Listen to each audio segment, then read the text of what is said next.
Kwa majina naitwa Nicolaus Dennis Mitembo, ni meneja kanda namba 1. Leo siku ya tarehe 20 mwezi wa 11 mwaka 2025 tulikuwa na zoezi la kutembelea miradi ya maendeleo. Mradi wa kwanza ambao tumeutembelea ni uwekaji wa peva katika soko la Machinga.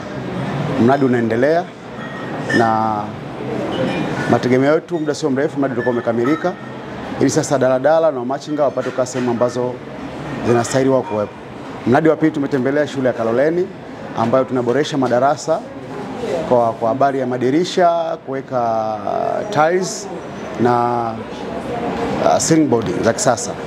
Mradi unaendelea vizuri na tunaamini mpaka tarehe 25 mwezi wa 11 utakuwa umekamilika. Mradi wa tatu ambao tumeutembelea ni ujenzi wa ofisi ya mtaa Kishoka, ambao ujenzi wake umekamilika mpaka upauaji.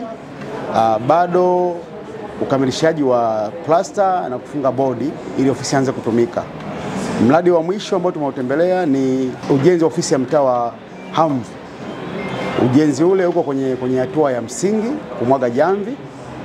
Kwa hiyo tunaamini maendeleo ya ujenzi huu unaweza kufikia hatua ya lenta mwisho wa mwaka huu, ili mwakani tuingie fezi ya pili ya kumalizia mradi kabla mwaka wa fedha hujaisha 2025-26.